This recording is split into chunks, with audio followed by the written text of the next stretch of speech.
how to create this beautiful slide using SelfCAD.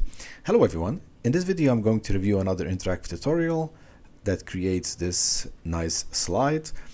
Before I get started, I'm just going to tell you what you can expect.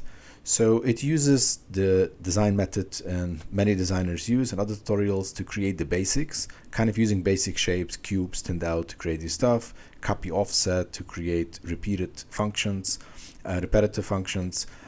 It uses also quite impressively the added details tool to enable making this hood over here, whatever it's called. And then it uses two different tools to create these two different slides. It uses follow path to create this, and it uses follow path in combination with bridge to create this. Quite impressive. And a little bit drawing to create profiles and so on. So with that said, let's get started. I've already downloaded the tutorial, so let me just go to load it. And it's called basically slides. So let's load this. Okay, so we get started. We create a basic cube. I'm just going to skip through it. I've shown this in many tutorials before, just make it quicker. And it basically just thins out a cube to make the basic form. And it's going to use now copy offset to just use pivot. This designer uses this a lot, this tool, pivot function, and you make 3 copies. It's basically a function that is a circular, but if you make only 3, it will end up doing something like this. You have 4 copies. And now we're going to simply group them together. I'm going to use Ctrl G to group them. And that's also a good practice. Whenever you have objects that do not interact with each other, it's a good idea to group them, especially we're going to use later other tools on it. Okay, so now we create a simple plane, thinned out plane, and positioned it over here, just a simple plane. And now we need to, this plane is just one face basically, is nothing. So we're going to add thickness to it to give it a -3, so it basically creates this kind of a thinned out cube. You could have done the same thing using a cube basically, but it's basically a thinned out cube over here, just created them manually using a plane and then add thickness. Okay, so now starts the interesting part. So we need to have more details here we're going to later inflate that to create this top over here. But you cannot inflate something that doesn't have details. But you don't want to have just simple details like resolution, add resolution. You want it to be in a form that you can inflate nicely, and that means nice quads, as you can see. So what you're going to see soon. So what the designer is doing here, using the draw function and checking the segment amount. This is a feature, segment amount, that you see in 3D Sketch used a lot, and it's available over here also, where I can draw a line, a simple X from here to here. And in that case, look what it's doing. The segment amount basically adds a vertex over here, which automatically adds an X over here. This actually it's quite impressive the way it's done, but just tell you there's another way of doing it. From drop down over here, you have an option vertex. If you click on vertex, it will automatically show you a green dot where the center is. And you could have just, without drawing, you could have just clicked on vertex and moved it to the center, and it will give you the same idea. So it doesn't matter, just 2 ways of doing it. Okay, so now we go back to drag. Instead of drawing, we're going to drag edges. So now we drew, now there's the option to drag. And normally when you drag a single edge. So now we're going to activate automatic loop finding. If you turn on automatic loop finding, it kind of tries to find, and this is what I said before, like the green, whenever you have a center, it highlights any center. And this, when I said before, if you do a vertex, it will highlight the center, you just click on it. But nevertheless, this will highlight over here, but we're going to add more.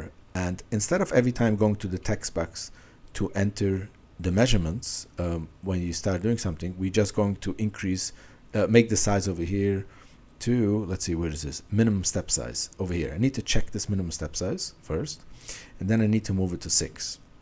So this means that I don't really need to enter text box value. You don't see it here in tutorial because it's not used, but normally here in the bottom, you see a text box to enter a value. But now we have basically a snapping value. So it's easy to move. Simple one move will give me, click on this, okay, and move it here. And then repeat the same thing. I just click and move and repeat all of these steps. And this basically gives me this. So we have these nice quads over here inside. And now we can finalize this. Okay, so now once we have this done, we can turn on the wireframe just to see what's happening. And we can go now to inflate. And now we can inflate simply Y to 40. And this basically inflates so nicely because of this geometry structure. Okay, so we are done with the basics over here. So now we're going to create a new shape which is just going to position for the side. I'm just going to click next. It creates this cube over here and it finalizes it.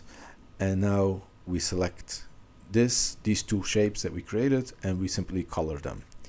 So this is the color the designer used, and we now uncheck this, I guess, and we're going to add some more, actually a texture to this as well.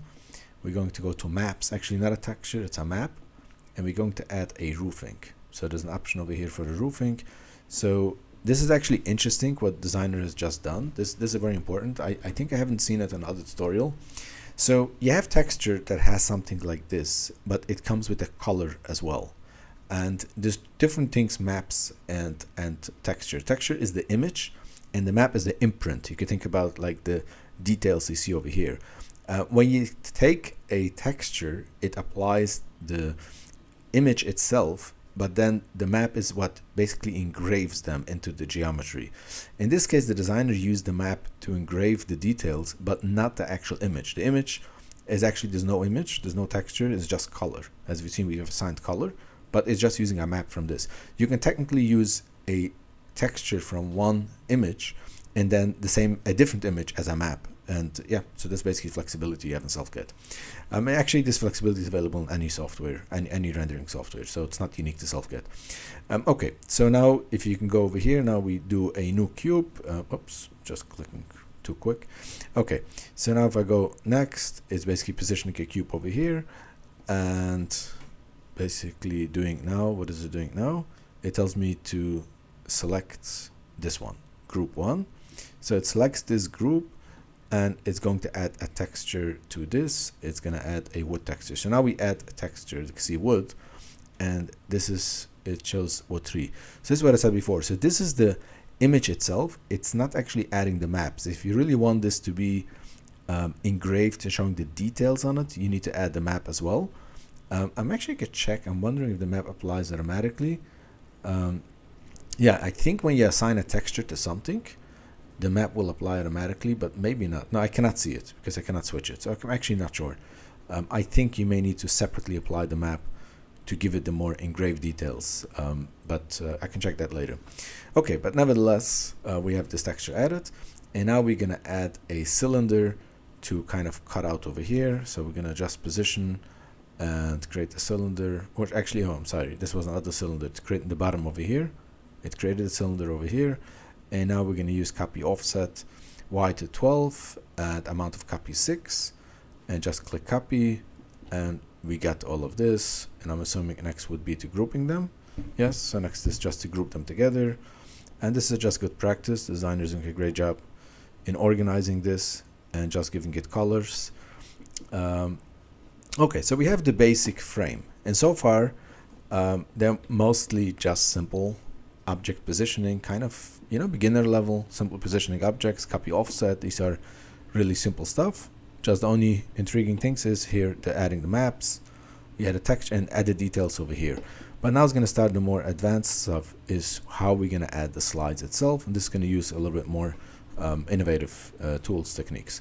So the first thing, we need to add the profile, what we're going to do, and for that we're going to use a left-right plane to draw on this plane over here. So basically creating a draw. So you see here I'm trying to move the scene, it doesn't work because it's activated my drawing already. So if I need to rotate and see what's going on, I need to use my right click. Normally the left click is the camera, so I'm going to use now my right mouse key to move the camera so I can see what's going on.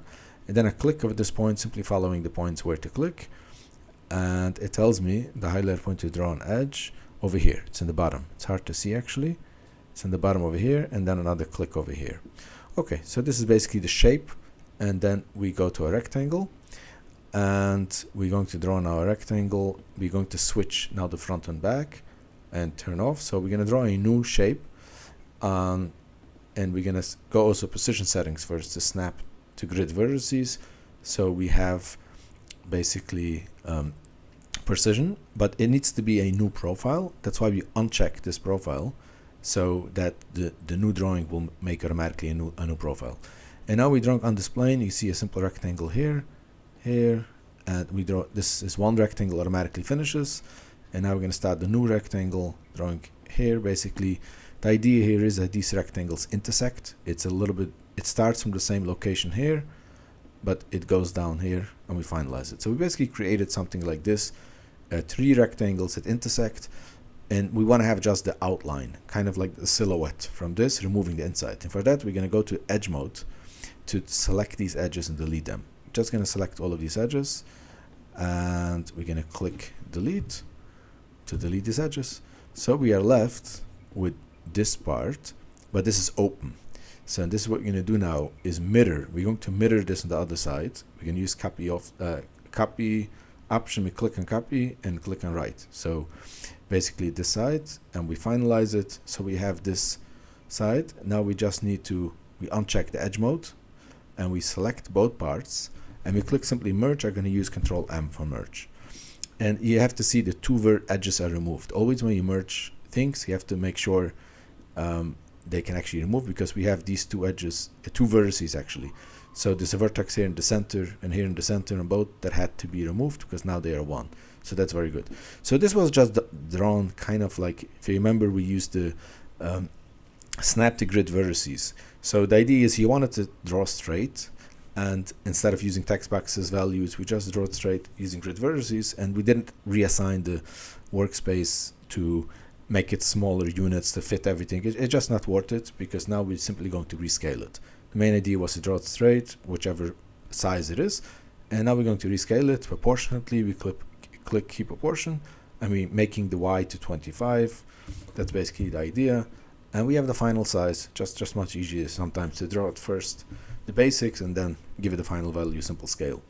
Okay, so now we're going to select, we have this already selected, which is the profile that is going to follow something, and now we're going to select the profile we want it to follow. And what we're going to select, just rotate, you can see we're going to select this profile. So I can click over here to select it.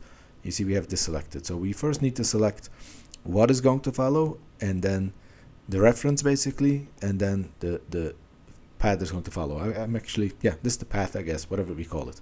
Okay, and now we're going to use follow path, and we go to the extrude mode, and we simply say extrude this along this path and finalize, and that's it. And we have this basic slide. Now this is working really nice. This is a simple, relatively linear profile. I mean, it has only a few bends, and it's relatively easy, so it's actually quite easy to follow. And now we're gonna simply color it, and that's it. So now we're going to create for the new slide. So we can already get rid of these profiles, but yeah, the designer keeps it there. Maybe later we'll remove it. And now we're gonna add a spiral. And here's the interesting thing. So you're gonna set all of these values here, but normally the main thing I want to point out over here is normally a spiral creates a mesh. So you have the actual spiral, and that's the default unless you move the edges to 1. So we have the number of edges. This is the important thing. So the number of edges basically changes how thick a spiral is, and if I move it to 1, then it becomes a profile, because an edge actually cannot be, a spiral cannot be more than, I mean, in order to be a mesh, it needs to be a minimum of 3. So basically, if you move it down to 1, it's a profile. I haven't checked what's happening 2. I'm assuming it either doesn't allow you to do 2. No, actually it does. 2 could be not a mesh, not a watertight mesh, but it could be a simple plane. 2 actually can work a simple plane, but 1 can only be if it's a profile. So I'm just going to click next to fill in all of my values, and it creates basically this simple spline as a profile. And then we're going to finalize it, but the spline is not perfect as we want it, so we're going to use skew and simply skewing it the z-axis by 43, and we're closing it. So this basically gives it the kind of skewed that we're looking to get over here. And now we're going to go to 3D Sketch. We need to finalize this to draw the connection from here to here. So what we're going to do, we're going to go to spline, and we're also going to set the number of points to 8. So this basically we get some, and this also to 8 smoothness. So we get enough details, because what we're going to use later is going to depend on the number of details and everything and the smoothness. So I guess the designer tested that, and that's the perfect magic number that worked. We unchecked grid vertices, and this is important. The default, this is checked, this is unchecked, and we checked it before when we drawn this piece over here, these rectangles. And we're going to uncheck it because if it's checked, it will kind of try to snap the things. It would block the interaction, and we don't want to snap to anything. We're going to draw from this to a certain point without snapping. So that's why we uncheck it. And now we're simply going to click from here to here. We basically just snap it to this object itself. We can snap it directly to the object, and we have this connection done. And because this is a spline and has enough smoothness, the connection is actually a smooth. It's hard to see, but it's actually a smooth connection. Okay, so now we're going to go to a arc, and we uncheck this. The same idea we did before. This flow is the same. We just draw the base, and now we're going to draw the reference that should rotate. Again, I need to click on my right mouse to rotate and see. And we draw an arc here and here and here. It's still the same thing, the same flow that the designer is doing a simple arc without exact measurements, and later use the scale. Now we're going to set key proportions to keep it proportionally, and we're going to set the Y to 15, and that basically gives us the idea we want. This is basically just kind of artistic type of design, not really with exact precision. Okay, so now we're unchecking this, and we're going to check the spiral, and I guess we need to clean up the spiral first. So we're going to go to round objects, and over here it converts it to edges. I've actually asked the designer why this was done, and I was told that this was kind of left over from a previous design when this was needed, but in this particular design this is kind of an extra step, because the tools that we're going to use now works without converting them to edges. And actually in reality, this is interesting to bring it up here, because in reality these tools like FollowPath, these tools actually work with edges. But if you have a spline, it will automatically convert them to edges, basically. So you don't have to do that. But nonetheless, this was done over here. And now we're selecting this profile as well. Actually, yeah, both profiles over here. And we're going to FollowPath. The only thing I'm confused here is that it seems the spiral was selected first and then the arc. And I think the order needs to be in reverse. So I'm actually not sure. Could be this is just a matter of recording, because recording tutorials make sure you cannot undo the order and the way it records it, but could be in reality the designer did it the other way around. I'm actually not sure. I have to test this without the tutorial, but yeah, I think the order needs to be first select the arc and then this profile. But nonetheless, we're changing over here to make 15 copies. So what you see over here, we used to make the first slide, we used the extrude mode, which basically created a mesh. Now we're using the duplicate mode, which is basically just creating profiles over here, just kind of copying this arc that we have over here, copying them along this path, and then finalizing it. Now the reason this is done, because this is a much more complicated curve, and as I said before, FollowPath is good when you have this kind of relatively linear thing to follow. It can follow circles, can follow other things. It doesn't have to be exact linear, but very complicated curves need some more adjustments. So this is basically kind of, if you can see over here what's happening, it has like all of these circles it created, but a mesh needs to really, you know, get adjusted. So what we can do over here, I'm assuming it's going to group it now. Yes, just Control G to group them. And now we're going to go to bridge. So bridge basically uses not a profile to follow, it just uses the things that we're going to use, just these arcs, nothing else selected, just this group. And we're going to go now to bridge. Now bridge needs to have an order of selection, but the good thing is SelfCAD keeps the order. So if you group something, it keeps the order the way you selected originally and the way it was created. So initially we had this one arc and it followed, and the way it followed, it created an order, and SelfCAD makes sure to remember and index basically this order. So the order was remembered how it was created, and then the same carried over as you group them, so you don't have to like manually select now everything. This saves a lot of time actually. Okay, so now we're going to go to bridge, and in bridge the default would try to do it linear. And linear is idea, I'm not sure if I had a chance to explain it before in another tutorial, but basically linear idea is that they don't create extra details. And this is basically same idea I said before, that like the follow path, it basically will follow just what we have. It's limited and doesn't have the option to create more details, so it's not as nice. And linear has different use cases, mostly when you connect objects to objects and so on. But in this case, we don't want to have it linear, so we uncheck linear, and this creates a very smooth, which is going to be too many faces that is not needed. Then we're going to have to use simplify. So why not just simplify it over here? We reduce the smoothness to 15, and this is smooth enough. This looks great, and we finalize it. So now we have basically this, and now we're going to add thickness to it. Okay, so this is an open arc. It's not no thickness. I think theoretically we could have added thickness to the arc before doing it would work. But yeah, I'm not sure if the designer tested it or not. But nevertheless, we're adding thickness now to the mesh. And we basically just going to finalize the default settings and finalizing it. So we have now this has some thickness, and this is the nice slide created over here. Now we just need to final adjustment. I guess it wasn't perfectly adjusted, so we're going to go to the move tool and moving the X to -115 and finalizing it, just adjusting it a little bit. Okay, now it's left to color, and basically now we're going to create what is still missing. Oh, we need to create a cut over here. So now we're going to create the cylinder that I mistakenly thought before it's being created. So we just create this cylinder over here and we finalize it and we color it. So why do we color it? Because we're going to use Stitch and Scoop, and Stitch and Scoop remembers the color. So whatever color you give it now, it will be left in the inside. So this will be blue, then the inside over here would be blue. You see in a second, it's going to basically maintain it. So now I need to select this mesh over here that we're going to use. This, basically this profile over here, and we're going to use Stitch and Scoop to remove this that we just did. So we're just removing it, it makes this cut, and it keeps the color inside. Otherwise this would have been blue if we didn't change the color. So this is basically kept over here. And now we left this to select this, and all of these profiles over here, all of these meshes, not profiles, meshes that we have, and it's going to isolate them. So we're just isolating them, so basically we hide away all of the profiles. And now we're going to union them together. So we can use actually Stitch and Scoop union, but instead of going to Stitch and Scoop tool, there's an option they have over here in combine. Combine has an option in that, if you open it, has a few options.